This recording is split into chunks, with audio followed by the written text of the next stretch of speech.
Hey, folks, welcome back to another episode of the Retail Perch. We took a week off there in between because Gary had to go skiing again in the mountains. So Gary's been having a good time up in the mountains in Denver. I know Gary got some good powder, I guess. Yes, the snow was great. The season started out pretty light back in December, but there's snow out in the mountains now, and skiing is great. Yeah, that's fantastic. I know Gary's been working through with his knee and his hip, and it's recovering remarkably from what I hear. So, listen, I wanted to thank everybody for supporting this podcast and listening to us. And I do get comments back from people who've been listening to past episodes and enjoying it. So we appreciate those comments and your support. And, as we endeavor here to bring you interesting and relevant content and cutting edge people, today we happen to have somebody who is on the bleeding edge of the cutting edge, if anything. And so Jason here comes from a tremendous background. And I'm just going to give you his quick intro, and he's got quite an intro, believe it or not. So, Jason, here we go. Wow. He's a fourth generation retailer. He's and we're going to find out exactly what that means. And he's constantly on Twitter, expressing his point of view as the retail geek. And you can find his, a ton of his episodes that he runs with Jason and Scot Show. That's about e-commerce. It's one of the top podcasts on retail that you can find on your favorite podcast platform. And I've listened to a few episodes, and they're fantastic. Okay. Besides that, Jason has a long and rich and illustrious history working with multiple companies. His latest stint, he's at Publicis as a Chief Commerce Strategy Officer, helping a bunch of companies implement their e-commerce strategies. And we're here to have a fun conversation with Jason, learn a little bit more about him and his views on where this industry is going. So welcome, Jason, to the Retail Perch. Oh my gosh, thanks so much for having me. That was a very kind introduction. Thank you. And, listen, Jason, just take on a few minutes. We'd love to get to know you a little better. In fact, some history of where you come from. And, I'm really curious about this fourth generation retailer thing. You must have retail running in your blood, like, a few other people do. Yeah, I like to think I do. My family immigrated from Russia to the United States via South America 5 generations ago. And so my great grandfather ended up in the Pacific Northwest and made a living off of a fruit cart. So originally, like literally selling produce off a cart on the street. And he did well enough to expand the fruit cart into a grocery store. So my family was in the independent grocery business for a brief while. So homage to Gary. My grandfather had a strong interest in jewelry, and they actually added a pawn shop to the side of the grocery store that evolved into a jewelry store. And he ended up opening a chain of jewelry stores under my family name in the Pacific Northwest that were successful for a while. That they've all been rolled up into the big national chains now. And a number of my uncles back in the, we'll call it early to mid 80s, got into a very seedy, unsuccessful retail category at the time called home video stores. And those stores were ultimately acquired by an entrepreneur on the East Coast in Florida named Wayne Huizinga.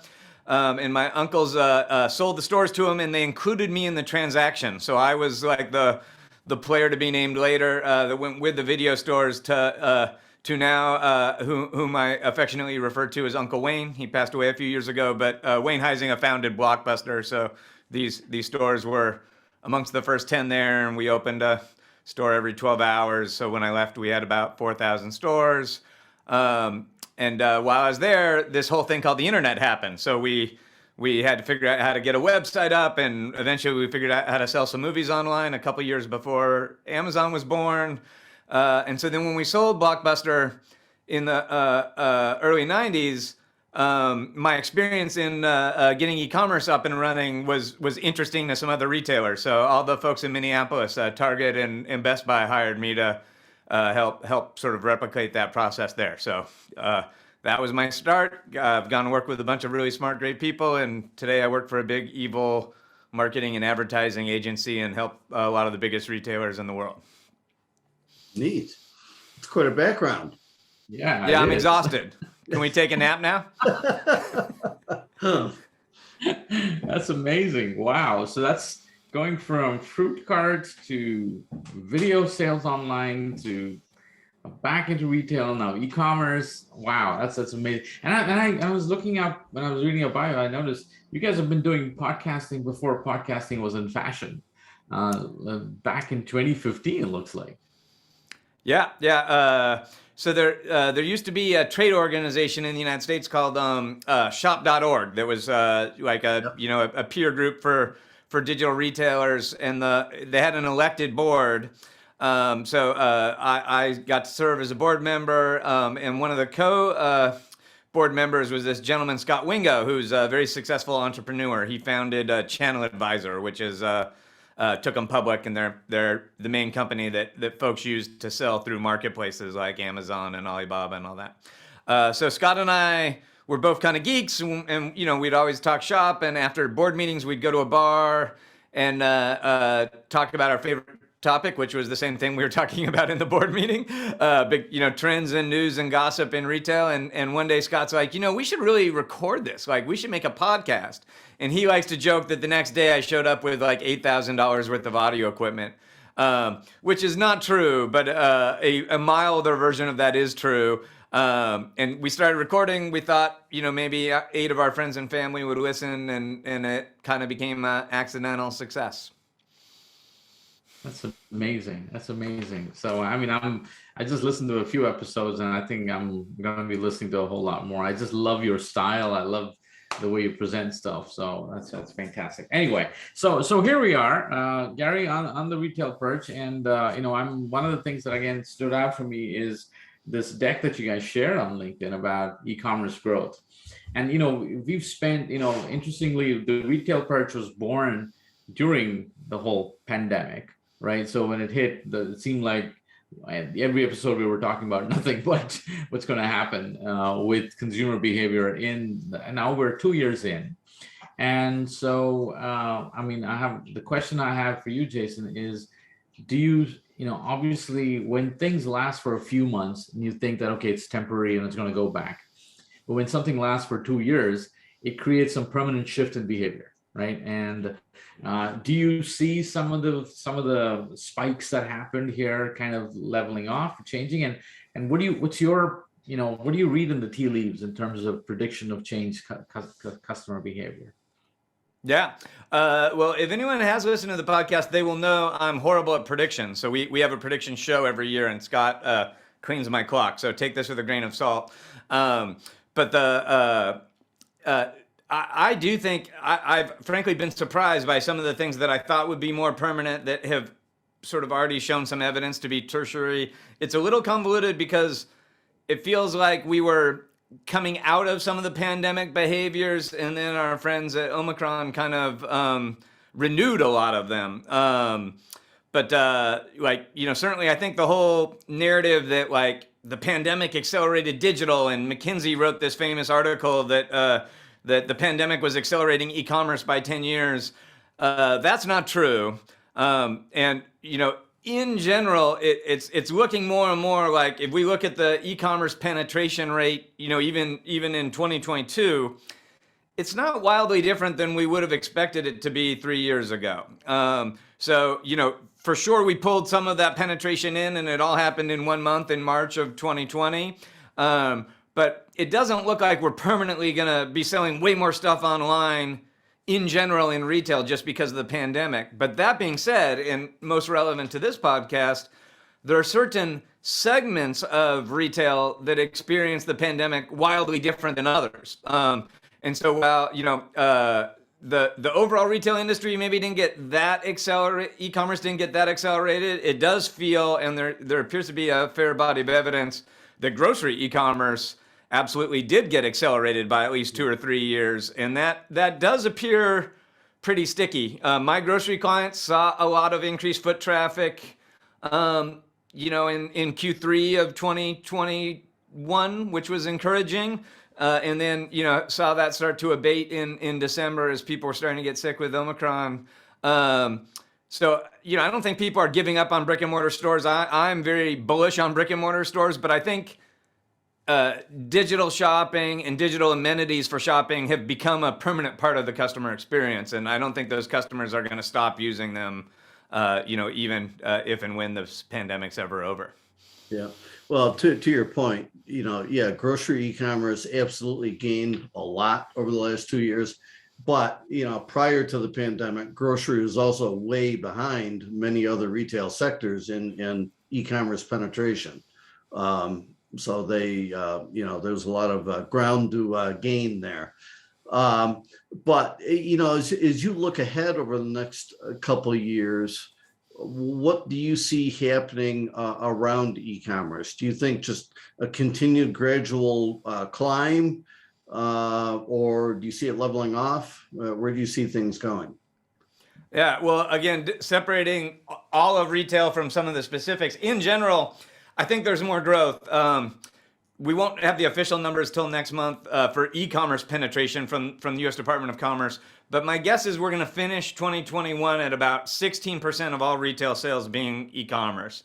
And if I had to guess, by the time I retire, or hopefully way after I retire, because I'd love to retire soon,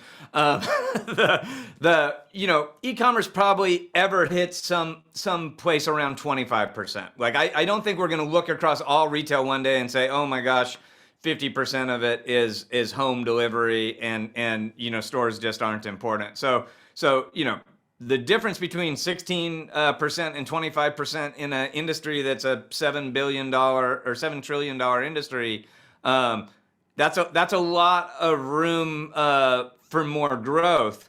But I think the bigger thing is just to stop talking about it as separate sales, because it really doesn't matter. The over 60% of all the purchases in the United States are digitally influenced. You use Google Maps to find out what the store hours were before you went to the store, or you read ratings and reviews on those bastards at Amazon, or you went to the Mondelez site to see if they have a gluten-free Oreo. You're using all these digital amenities, and then you make a purchase, right? And increasingly, like that banana might come from a store, it might come from a regional distribution center, it might come direct from a farm. The place where you collect the money is less and less relevant, as these all become integrated customer experiences. Yep. I know, I hate throwing buzzwords out here, but there's this new one, the omni shopper, right? Where you're just a shopper. You don't care about the channel through which you execute the actual purchase. The point is to make information and execution channels available to the shopper any which way they choose to transact with you. So the idea, I think a couple of years ago, people probably siloed, mobile shopping versus e-commerce versus in-store. And what we're seeing even in our data, Jason, is that the omni shopper is actually more valuable than the online only shopper, right? People who shop both in-store and online are way more valuable because there's a more direct connection with the store. There's a more emotional connection. And I find that people who are purely online shoppers have lesser loyalty. It's much easier to switch between brands because it's a click of a button. Is that something that you think you see overall as a trend across the board? Oh, for sure. So which channel are you going to go shopping in today? Said no consumer ever, right? Like consumers certainly don't think in terms of channel. That's entirely us thinking about our org structure and our P&L structure and trying artificially imposing that on customers. So I totally agree with that. I certainly see across all our customers the higher lifetime value of those customers that use more of our amenities and more of our touch points. I like to caution customers, because clients. The problem is clients see that stat and then they come to me and they go, so help me get more omni-channel shoppers. And I'm like, yeah, here's a fun fact. Correlation is not causation, right? Are they our most valuable shoppers because they use two of our touch points? Or do they use two of our touch points because they're our most valuable shoppers, right? So like if I go abduct a bunch of in-store shoppers and force them to order a banana from a website, are they likely to become more valuable because I forced them to do that? Like, no. It just turns out the customers that trust me the most, that have the best relationship with me, that get the most utility from me, tend to want to use me more often, right? And so, like, the way to win is not to artificially impose these customer behaviors. It's to meet customer needs and make her life easier. And increasingly, the only way to do that is be all the places where she needs help, and that's on her social networks and on her phone at home at the dinner table, and in her car on the way home from soccer practice. And sometimes it's an amazing, rich, experiential shopping experience in a great grocery store. Yep. It's more about being omnipresent as a retailer than it is about creating an omni shopper, right? Yeah. Okay, terrific. So, and this is another topic that we've kind of talked about on this podcast. And grocery being a low margin business, it's a high volume, low margin business.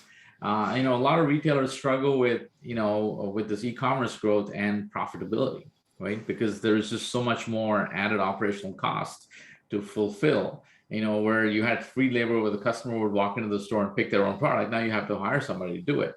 How do you see that being solved in the long run? Yeah, well, it's a great question. Again, like during the pandemic, we all just fought really hard to meet the customer's needs, and we didn't worry so much about the unit economics and the profitability. Now we're all panicking about it, right? Because per your point, like selling a banana was a super low margin business before. Now that the customer wants us to provide the labor to pick the banana and us to provide the labor to deliver the banana, it's a total loser. So the kind of practical answer is, like, I see a lot of retailers tackling both parts of that cost structure. So, part one, if I can get a robot to pick the banana instead of a sales clerk, that's cheaper. So a micro fulfillment center, potentially can cost 10% of the cost of a human being to pick an order. There's a lot of extra headaches and complexity and unknowns with micro fulfillment centers. So I'm not prepared to say that they're a win, but let me just say every big grocer in the United States of America has a pretty robust pilot right now to learn if they can reduce their picking costs, or at least make their picking more efficient using technology. So let's give those in-store pickers pick-to-light systems and audio systems and more intelligent pathing and things like that to reduce picking costs. And then in the U.S., and this is not true for every grocery market in the world, and the U.S. has a lot of micro markets, but the answer to the delivery problem is to get the customer to come get the groceries, right? It's curbside pickup in most cases. So even before the pandemic, Walmart and Kroger, had both said that curbside pickup was the highest NPS shopping experience that they had ever tested. And I work for a big evil ad agency. We made a Super Bowl ad for Walmart promoting grocery curbside pickup that ran, right before the pandemic during the Super Bowl. So good grocers already knew that customers like that, and that reduced a lot of the delivery costs. For most of America, that's the economical way to do it. Like, are there some high density markets like Manhattan where you can do a route of grocery delivery and do it cost effectively? Sure. Are there some rich people that are willing to pay for the convenience of grocery delivery? Sure. But the high volume play for most of America, I think, is going to be curbside pickup. So you hope you get the cost down from automated picking, you get the cost down by driving customers to curbside pickup, and then you use this new shopping mode to change customer behaviors to get a more profitable order. So when we're talking to that customer digitally, can we help her do a better job of topping off her order and adding more high margin items to the cart? At the moment, we're losing on that. The online orders aren't getting all the impulse items that we used to get in the grocery store, but is there hope in the long run that we do an even better job? There's a lot of guilty things. My favorite funny digital grocery stat is a lot of my customers, their best-selling ice cream SKUs in the store are a pint configuration, but the best-selling ice cream SKUs for curbside pickup are a gallon. And, the hypothesis is, that you didn't want your neighbors to see you pushing around the giant tub of ice cream in the grocery store. But when it's anonymously put into your trunk, you're willing to buy a more indulgent, decadent size. Right. So, just sort of picking up on what you just said, I see a lot of retailers continuing to grapple with providing a really good shopping experience or user experience, right? Especially across channels, across devices, et cetera. In my mind, yes, they've got to focus on the profitability, the efficiency of fulfillment, all that good stuff. At the same time, they also need to pay attention to the other side of the equation. What are your thoughts? What are you seeing around that? Oh, 100%. So at best, we're in the very first inning of a 9-inning baseball game when it comes to inventing a digital grocery experience. The very best experiences in America are awful. If you go to the UK or South Korea or China, where they've been doing it more often for longer, it's better, but it still has a lot of room for improvement. So I'm highly confident that we're going to continue to evolve. I tend to work with the really big established grocers more than the independents, and so I'm curious to. I have some questions for you because I have some hypothesis about some of the differences.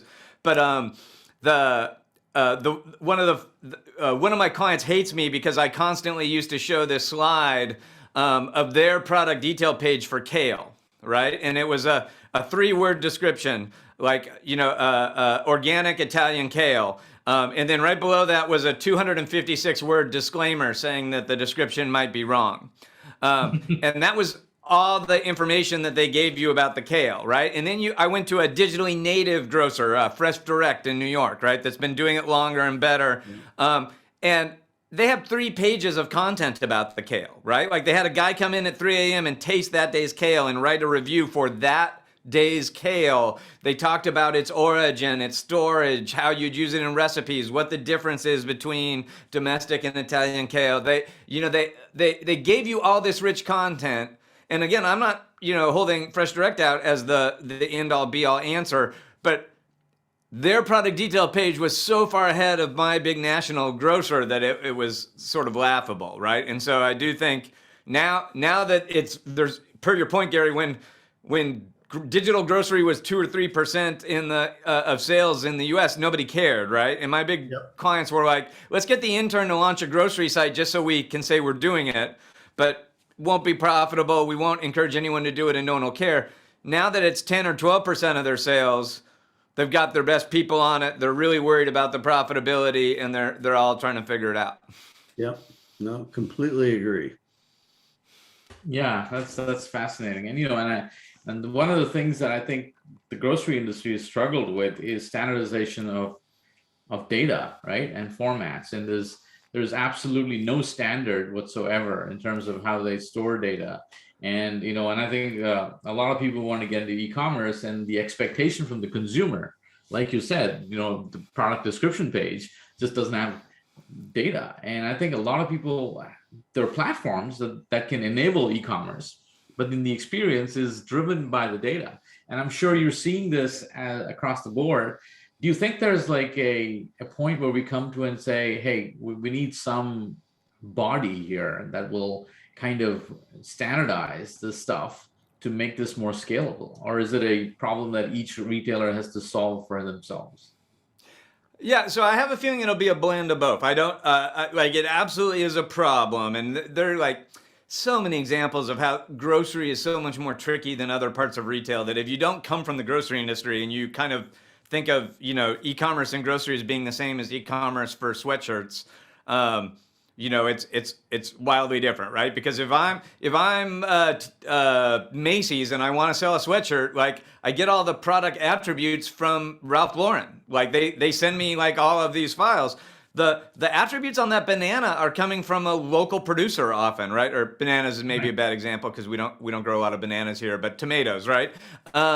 And it's it's a regional distribution thing. It's a farmer that's not providing a lot of content. So like I see sort of twofold thing. Like I'm not sure you're going to see industry-wide standardization imposed upon every produce producer in the United States of America. I think the pressure on those producers is going to come from their vendors, the retailers, right? So the big retailers that have leverage are going to say, look, from now on, this is all the content we need from you. And those big retailers are like giving those small farmers tools to provide those content. So it's like literally like, here's a phone to take a picture of the produce, and here's the software to fill it out and make it easy. And each one of those grocers will try to kind of collect their own data. On a lot of the shelf-stable items, we are starting to see some standardization. So a big standards body in the world is called the GS1 standard, and they now have some what I think are very sensible recommendations for how to present like CPG type content in grocery stores, and we're starting to see more big grocers adopt those standards.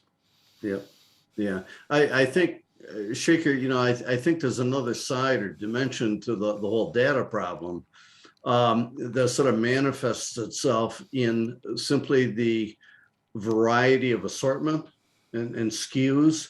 Part of the reason e-com is so complex in grocery is, typical supermarkets carrying 30,000, 40,000 or more SKUs of product.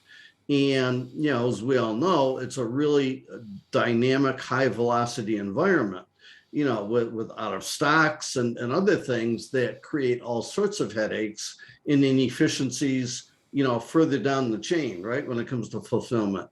I almost wonder if there isn't an opportunity for some of the bigger retailers to almost create a digital only banner with a more constrained product assortment that can be maintained and provide higher service levels to the shopper and so on, rather than trying to fulfill from every single store and represent every single store's product assortment, because even across a big chain, there are differences store to store in what's on the shelf.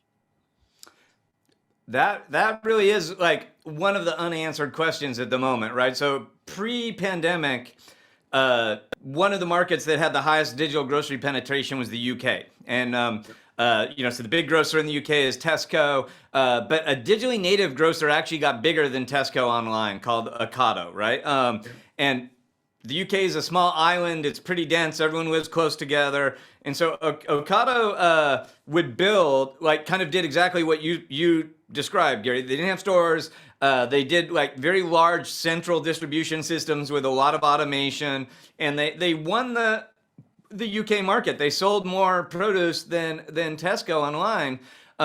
But two funny things happened. Number one, they figured out that even if you're the most successful, there's not a lot of money to be made because the margins are so low, and they found a much better margin business. Let's sell all this software and technology we invented to all the other grocers in the world.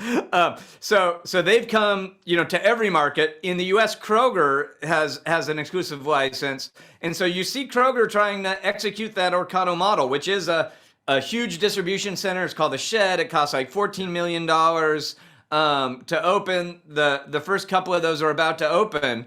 And, there's a lot of people that are like, oh, efficiencies and all these things, that's going to be the model that wins. A lot of other grocers are like, that's crazy because that Shed is 30 miles from my customer and my store is 5 miles from my customer. And my customer 30 miles away has different preferences for assortment than my customer 5 miles away, and all these other things. Now, I don't know who's going to win. At the moment, there are a lot more retailers investing a lot more in store distribution than central distribution. That could be because they've done the math and they think it just wins, and they certainly have some like reasonably articulate arguments. But it also could be because it defends all the investments they already have, right? Like if you have a bunch of stores, of course you want to say stores are the answers. It's kind of, if you have a hammer, everything looks like a nail. I will point out Ocado is hedging Kroger's hedging their bets. They do both, right? Like, yes. So.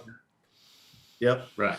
Yep. Every time I go into the local Kroger store, King Soopers here, especially on a weekend, you have to fight your way through the aisles because, the online order pickers are, got their 6 foot or 8 foot long carts blocking the aisle, picking orders. Yeah, you're throwing elbows with a lot of Instacart pickers. Yeah, it's annoying. Yeah, and customers love that. Right on top of the Kroger people. Yeah. Yeah. No, I think it is. It's a fascinating time because I think people are stuck between trying to figure out is this pandemic created a shift, and everybody's trying to guess what's going to happen next year and trying to figure out where to invest their money. Do they invest it in a better in-store experience or drive greater, BOPIS type of experiences, right? And so, in your position from at Publicis and your vantage point, what do you tell retailers that, hey, where should you, if I had $100 to put in, where should I really be putting it, investing in it? Yeah, well, like the answer at this point is portfolio management, scenario planning, right? I would not put all my eggs in any one basket because, the my clients that are much closer to it to me than me, can't foresee how it's going to play out. I certainly can't foresee how it's going to play out. And anyone that comes in and says it's going to play out this way, you should put all your chips on black. That's a really risky scenario. Like the playbook isn't clear. And so what you want to do is be thinking about, if this happens, what are the core infrastructure elements I'm going to need? If this happens, what are the core infrastructure elements? And in some cases, you're going to find that there's overlapping infrastructure to support two different customer modes. And then that is safer to invest in, right? And I hate this, but I often have to use advice from the bastards at Amazon because they are pretty smart. Jeff Bezos has this model for decision making. He calls it one-way doors and two-way doors. If I can make an investment in something and find out quickly that it's not a good investment and target that investment, then there's not a lot of risk, right? So it's kind of like if you walk through a door and you can walk back through that door at any time, then you should try walking through a lot of doors because there's not a lot of risk. If it's a one-way door, meaning once you walk through it, you're never allowed back through it, you need to be a lot more conservative about when you walk through that door, right? And so for retailers, I really advise them to sort of understand what their two-way door investments are versus their one-way door investments are, and don't assume we know the end state at the moment. Unfortunately, it's there's more uncertainty in the market than there ever has been in my 30 years for sure. Right. So I think, however, I think one thing is unquestionable, right? Which is, I think the retailers have to invest and keep investing in improved digital customer experiences because that is not going anywhere. Well, yeah, and a pet peeve, and again, when I was at Blockbuster, the internet happened, right? And they're like, who owns a home computer? Oh, Jason does, right? Like, hey, Jason, you're in charge of digital, right? Like, because nobody cared about it, right? Like, what was it going to matter? When people started trying to buy groceries online, what did every grocer in America do? Let's call Instacart, right? Like, let's outsource it. Like, it's easy, it's simple, and that's a totally smart play to get out there fast and get your first learning. When the pandemic hit and you had no way to sell online, yeah, of course, that's a fast way to do it. But in the long run, if digital is a permanent part of the shopping experience, if it's the front door of your store, if it's your flagship experience, do you really want to be outsourcing that experience to someone else? Like it's an asinine decision, quite frankly, right? And so in my world, all these big retailers used to use Instacart, and it was not stupid for them to do it. But once they realized this is a real thing, they all have or are in the process of firing Instacart. And so what has Instacart done? They're going down market, trying to get all those small retailers that are less, have less CapEx to invest in building it themselves. And I have great empathy for the smaller grocers because that seems appealing, and it's really expensive to build all this yourself and really hard. It's easy to outsource it, but I worry in the long run that, man, you are putting the fox in charge of the hen house, and there likely are going to be some repercussions to that. Yeah, I absolutely agree with that. I think any retailer, I don't care if it's a one-store retailer or Kroger or Walmart, that turns over that digital engagement of the shoppers to a third party like an Instacart or Shipt or whoever, they're really giving away or abdicating their future. It's Yeah, that and it's not simple. just about the service, right? It's also customer insights. You're also giving that away because you're not learning about your customers. You're doing business, but you're doing it at the cost of losing a lot of information about what your shoppers are doing. Yeah. Yeah. Wow, Jason, it looks like the speed at which you talk has also got something to do with relativity because time seems to move faster. The volume of my talking, I know, is very high. I don't know about the quality. Well, I've been engrossed and completely lost track of time here, but no, it's been a fascinating conversation. By the way, I did want to let you know that we have this little coffee mug here, and if you give your address to Stephanie, she will mail one to you, and so we make sure we get you back on. And given that you've done, I don't know, are you guys on your 280th, 90th episode? What is that? Somewhere there, Yeah, right? 286. Yeah, this week. Yeah, Yeah, we're wow, going to be off of probation here pretty soon. That's Someday you'll know how to do this. Yeah. We'll get one right eventually. Yeah. Eventually. All right. I think we're still trying, Gary. I think eventually. I think this is like episode 60 or 61. I don't know. So we're just getting started here, but we've been having No, fun. you guys are doing great. You're doing it from this fancy sound studio I see in the background for both of you. Like, yeah. It took us a lot to set this up, and especially to make sure that Gary's and mine is identical. That was really tough. Yeah. So Yeah. even the exact same camera angle. It's amazing. we work hard at that, Jason. Yeah. Well, the audience appreciates it. We really do. Thank you very much. But it's been an absolute pleasure to have you on, and just a ton of stuff to if you've been listening to this episode, I'm sure you'll want to go back and listen because the stuff is loaded with a lot of insights, and obviously Jason has been steeped in this industry for many years, so I'm sure you guys enjoyed it. Gary, any comments? No, this has been great. And Jason, yeah, I'd love to get you back on, somewhere down the road and catch up on the latest happenings in retail. Yes. Anytime, guys. It's my favorite topic. Yeah, thank you again. And I wanted to also close out and thank Stephanie again for putting all this together. She's really our show producer, and this wouldn't happen without her. Gary and I get on with our guests and have a great time for 45 minutes, and she's left with all the work to do to put this out. So thank you, Stephanie, and the rest of the crew who's put this whole production together. And we'll see you guys soon, and we'll have more fun guests. And I think Jason definitely stood out as one of our most fun guests we've had in a long time. So again, all the other guests who were on, they were all. In fact, last week we had somebody on, Jason. It was a riot. So Harold Lloyd was on as a guest at Retail Perch, and again, much like you, grew up in a family with full retail, but more coming the independent route.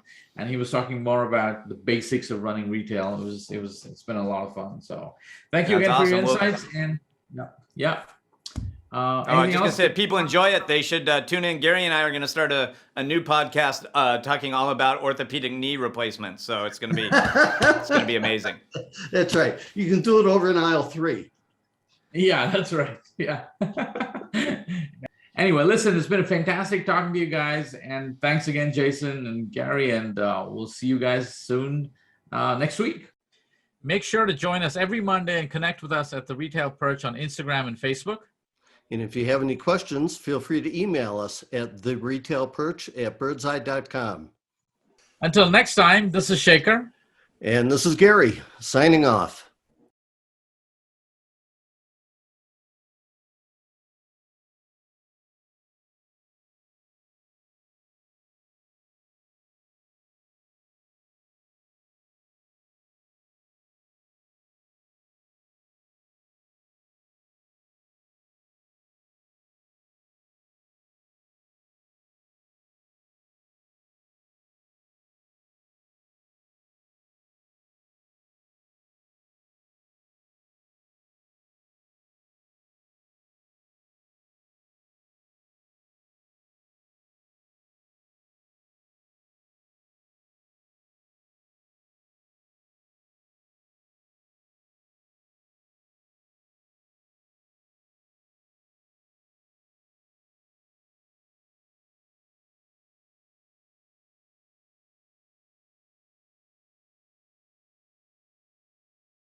Until next time, this is Shekar. And this is Gary signing off.